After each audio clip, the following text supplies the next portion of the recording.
ہم نے رب کے حکموں کو توڑا، ہم نے پرواہ ہی نہیں کی۔ ہم سمجھے دنیا میں آئے ہیں تو ہماری دنیا ہے، آوارہ ہوں، خواہشات نفس کے مطابق زندگی گزاریں، آنکھیں بے حیائی میں لگی رہیں، سوچیں آوارگی میں لگی رہیں، کان نغمے سنتے رہے، زبان جھوٹ بکتی رہی، ظلم و جبر کا بازار گرم رکھا، عصمت عزتیں پامال کرتا رہا، لوگوں کا مال لوٹتا رہا، حق غصب کرتا رہا، کلیجی اور دل چیرتا رہا، لوگوں کو زخمی کرتا رہا، لوگوں کے جذبات سے کھیلتا رہا، پرواہ نہیں کی کہ یہ دنیا ہے، امتحان گاہ ہے، چند دنوں کے لیے آئے ہیں، اللہ کے حضور پیش ہونا ہے، عملوں کا حساب ہونا ہے۔ اب جب وہ دیکھیں گے کہ ہمارے ساتھ کیا ہونے والا ہے تو ان کے چہرے پہلے بگڑ جائیں گے۔ کیوں؟ وہ گمان کریں گے کہ ان کی ریڑھ کی ہڈی توڑ دی جائے گی، ایسے عذاب آئیں گے جس طرح کسی کی ریڑھ کی ہڈی ٹوٹ جائے تو اس کا چہرہ شگفتہ گلاب تو نہیں ہوتا، اس کا چہرہ جو ہے وہ تو کس قدر مرجھایا ہوا ہوتا ہے۔ تو اللہ ارشاد فرماتا ہے اس طرح ان کے چہرے ہوں گے۔ ابھی عذاب آیا نہیں ہے لیکن چہرے پہلے اترے ہوئے ہوں گے، اور جب عذاب کی بھٹی میں ڈالے جائیں گے، اللہ اکبر، اور وہ سخت عذاب، حضور نے جبریل امین سے پوچھا مجھے جہنم کے عذابوں کا ذکر سناؤ۔ عرض کی حضور سب سے ہلکے عذاب کی کہانی سناتا ہوں، اور وہ یہ کہ جہنمی کے پاؤں میں آگ کا جوتا رکھا جائے گا، باقی پورا بدن اس کا سلامت ہوگا۔ یہ سب سے ہلکے عذاب کی کیفیت ہے۔ اب پاؤں میں آگ کا جوتا ہوگا، حدت، گرمی، شدت اتنی ہوگی کہ دماغ پگھل کے ناک اور کانوں کے راستے سے باہر آ جائے گا۔ پاؤں میں رکھے ہوئے جوتے کی گرمی دماغ کو ایسے چڑھے گی کہ وہ پگھل جائے گا اور ناک اور کانوں کے راستے سے باہر آ جائے گا۔ تو اللہ کے عذاب کے خوف سے چہرے بگڑ جائیں گے، حالت سلامت نہیں رہے گی۔ یہ بات ذہن میں رکھیں کہ اللہ جس کو جہنم میں ڈالے گا اس کو اس صورت میں نہیں ڈالے گا، یہ محمدی صورت ہے، یہ شکل اس کی چھین لی جائے گی اور اس کی شکل بڑی کر دی جائے گی۔ اس کا ایک ایک دانت احد پہاڑ جتنا ہوگا۔ احد پہاڑ کا پھیلاؤ 15 کلومیٹر پہ ہے، 15 کلومیٹر کا ایک دانت، اور 32 دانت کتنے ہوں گے تو منہ کتنا بڑا ہوگا۔ اس کو اتنا بڑا اس لیے کیا جائے گا تاکہ وہ عذاب کی تکلیف زیادہ سہے۔ 70 گز موٹی کھال ہوگی، اور کھال جل جائے گی تو اللہ قرآن میں فرماتا ہے ہم نئی کھال دے دیں گے تاکہ عذاب کی تکلیف اس کو گوارا کرنی پڑے۔ پھر چیخے گا، چلائے گا، ہائے مجھے پانی دو، پانی دو، پیاس کی شدت ہے۔ 70 سال تک تو اس کی کوئی آواز ہی نہیں سنے گا۔ 70 سال کے بعد داروغہ جہنم چیخ کر کہے گا کیا مانگتا ہے؟ وہ بولے گا مجھے پانی چاہیے۔ کہا جائے گا تو بے بھی ملتا ہے پانی۔ پھر داروغہ جہنم اسے پانی دے گا، کوکا کولا کی بوتل دے گا یا پیپسی تھما دے گا یا منرل واٹر کی بوتل دے گا؟ نہیں، قرآن بتاتا ہے اسے مائے حمیم دیا جائے گا، کھولتا ہوا پانی، اور وہ اتنا گرم ہوگا جب پینے کے لیے چہرے کے قریب کرے گا اس سے اٹھتی ہوئی بھاپ کی وجہ سے چہرے کی کھال ادھڑ کے اس کے اندر گر پڑیں گے، لیکن اس کے باوجود اس کو پینا پڑے گا۔ اللہ فرماتا ہے یہ دنیا ہی سب کچھ نہیں ہے، سمجھ لیا یہی سب کچھ ہے، آخرت کو بھول گئے، صبح اٹھے کام پہ چلے گئے، شام آئے آوارگی میں چلے گئے، صدائیں آتی رہی حی علی الصلاۃ حی علی الفلاح، کوئی پرواہ نہیں کی، نہ پیشانیوں نے سجدے کیے، نہ سوچوں میں پاکیزگی آئی، زندگی یوں گزار کے چلے گئے۔ ایسے نہیں، کہا ایک وہ ہوں گے جن کے چہرے شگفتہ گلاب ہوں گے، ایک وہ ہوں گے جن کے چہرے بگڑے ہوئے ہوں گے۔ اللہ اکبر، کلا اذا بلغت التراقی، یہ تو قیامت کا منظر ہے نا، قیامت سے قبل بھی ایک منظر ہے، اللہ اس منظر کو بھی بیان کر رہا ہے، کلا اذا بلغت التراقی، ہاں جب جان گلے کو پہنچ جائے گی۔ اے انسان تیرے اوپر وہ گھڑی بھی آنے والی ہے، وہ وقت بھی آنے والا ہے جب سانس اس ہنسلی میں اٹک جائے گا، جب سینے سے بھی سانس اوپر چلی گئی، اب ڈاکٹر بھی لا علاج قرار دے رہے ہیں کہ اب علاج نہیں رہا ہے، جان بس اب نکلنا چاہ رہی ہے، اور کہا جائے گا کوئی جھاڑ پھونک والا بلاؤ، اب ڈاکٹروں نے تو جواب دے دیا، اب سانس اٹک گئی گلے میں، چند لمحوں کی مہمان ہے، اب ڈاکٹروں نے کہا اب ہماری جانب سے لا علاج ہو گیا، اب لے جاؤ اس کو گھر، یا وینٹیلیٹر پہ ڈال دیتے ہیں اس کو، بس اب ہماری جانب سے کوئی اس کا علاج نہیں ہے. اب گھر والے روتے ہیں، کہتے ہیں کوئی جھاڑ پھونک والا لاؤ، کوئی دم والا لاؤ، شاید وہ کوئی دم کرے تو اس کی جان میں جان آ جائے. ڈاکٹروں نے تو لا علاج قرار دے دیا. وَظَنَّ عَنَّهُ الْفِرَاقُ. اللہ فرماتا ہے یہ تو جھاڑ پھونک والے کو ڈھونڈ رہے ہیں، لیکن جس کی سانس یہاں اٹکی ہے وہ سمجھ گیا ہے اب موت آ گئی ہے. اس کو یقین ہو گیا ہے کہ اب موت کے لمحے آ گئے ہیں، اب میں بچ نہیں پاؤں گا. اب آنکھیں تاڑے لگی ہوئی ہیں.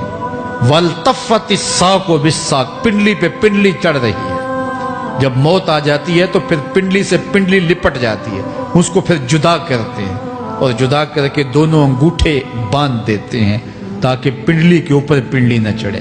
اللہ وہ منظر بیان کرتا ہے، صاحب یہ وقت آنے والا ہے جب دونوں انگوٹھے باندھ دیے جائیں گے، جب ناک میں روئی ٹھونس دی جائے گی، جب چٹے لباس میں کفن دیا جائے گا، جب غسال کے سامنے بے بس پڑے ہوں گے، وہ چاہے یہ بازو اٹھائے چاہے یہ بازو اٹھائے، گرم پانی ڈالے یا سرد پانی ڈالے، جب بس پڑے ہوئے ہوں گے جو ہے وہ غسل دینے والوں کے، اور ناک میں روئی ہوگی اور دونوں انگوٹھے آپس میں بندھے ہوں گے.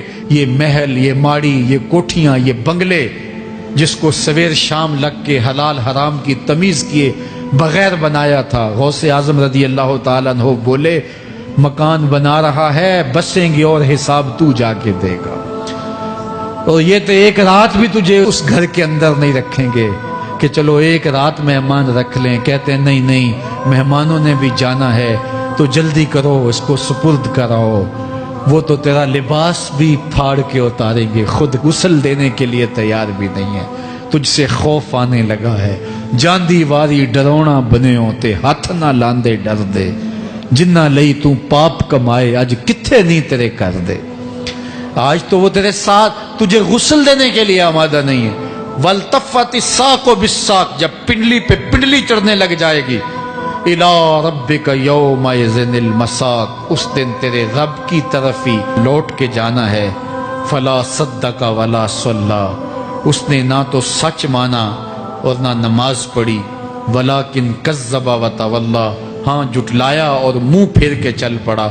ثُمَّ ذَهَبَ إِلَىٰ أَهْلِهِ يَتَمَطَّىٰ. پھر اپنے گھر کو اکڑتا ہوا چلا. اولا لک فاولا ثم اولا لک فاولا. تیری خرابی آ پہنچی، ہاں تیری خرابی آ پہنچی. ایحسب الانسان ان یترک سدی. انسان دنیا میں یہ گمان کرتا ہے اس کو سدا چھوڑ دیا جائے گا. سدا عربی میں ایسے اونٹ کو کہتے ہیں جس کی مہار کسی کے ہاتھ میں نہ ہو. شترے بے مہار، جہاں مرضی جس گھاٹ سے چاہے پانی پیے، جہاں سے مرضی چارہ لے، تو شترے بے مہار کو کہتے ہیں سدا. تو یہ انسان بھی گمان کرتا ہے کہ میں بھی سدا ہوں، مجھے کوئی کیوں پوچھے، میرے جذبات پہ کوئی کیوں قدغن لگائے، مجھے کیوں روکے کوئی. بالخصوص جوانی کے ایام کے اندر جوان کو بڑا ہوتا ہے کہ کوئی مجھے کیوں. وہ تو ماں باپ کے کہنے میں بھی نہیں آنا چاہتا. وہ کہتا ہے کیوں مجھے روکتے ہیں، میری جوانی ہے، میرے جذبات ہیں، مجھے آزادی سے جینے دو، کیوں میرے راستے میں رکاوٹ بنتے ہو، میں سدا ہوں.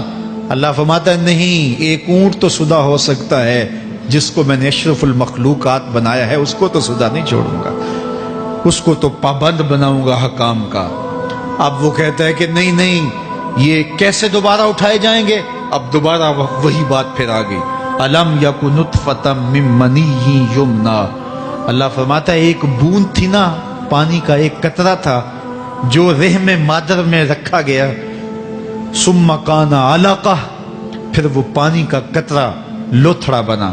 فخلق فسوی. پھر اللہ نے اسے پیدا فرمایا اور پھر ٹھیک ہموار کیا. فجعل منہ الزوجین الذکر والانثی. پھر اس سے وہ جوڑ بنائے، کوئی مرد بنایا کوئی عورت بنائی.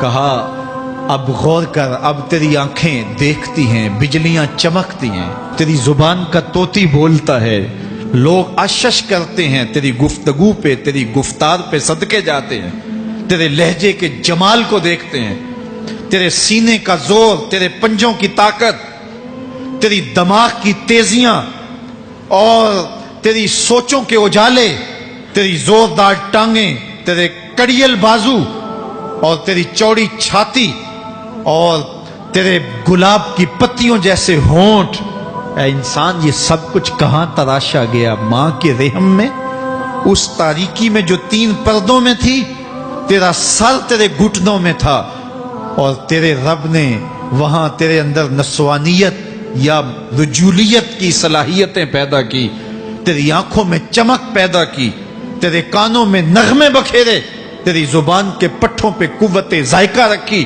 تجھے بولنے کی صلاحیت دی، تیرے پنجوں میں زور رکھا۔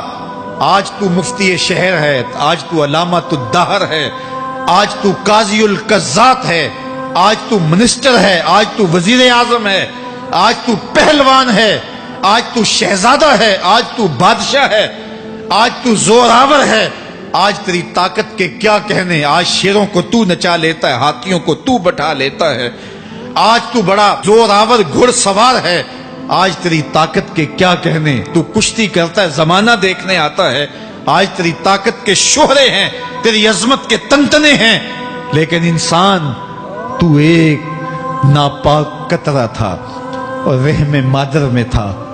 تیرے اندر یہ رنگ کس نے بھرے؟ تیرے کانوں میں نغمے کس نے رکھے؟ تجھے دماغ کی قوتیں کس نے دی؟ زبان کو بولنا کس نے سکھایا؟ آنکھوں میں توانائیاں کس نے رکھی؟ تیری زبان کا طوطی بولتا ہے، یہ سلیقے کس نے دیے؟ پھر اللہ فرمایا، کتنا زوردار بیان ہے، الیس ذالک بقادر علی ان یحیی الموتى، جو ماں کے پیٹ میں ایک نطفے کو ایک خوبصورت انسان بنا سکتا ہے، ہڈیوں کو جوڑ کے دوبارہ انسان نہیں بنا سکتا؟ کیا وہ دوبارہ تجھے کھڑا نہیں کر سکتا اپنے سامنے پیش ہونے کے لیے، جس کے حکموں کو تو نے توڑا ہے، جس کے فرامین کا تو نے مذاق اڑایا ہے؟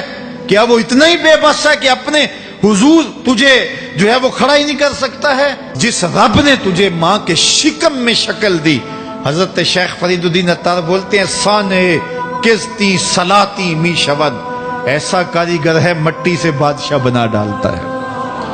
اس نے مٹی سے دارا و سکندر بنائے، اس نے مٹی سے جو ہے وہ رستم و سہراب بنائے، اس نے مٹی سے کیا کیا بنا دیا، جو مٹی سے بادشاہ بنا سکتا ہے، جو نطفہ رحم مادر سے جو ہے وہ شکل اور صورت اور رنگ اور جمال بنا دیتا ہے۔ تیری صورت نکھرتی ہے، تیرے ہونٹ گلابی ہیں۔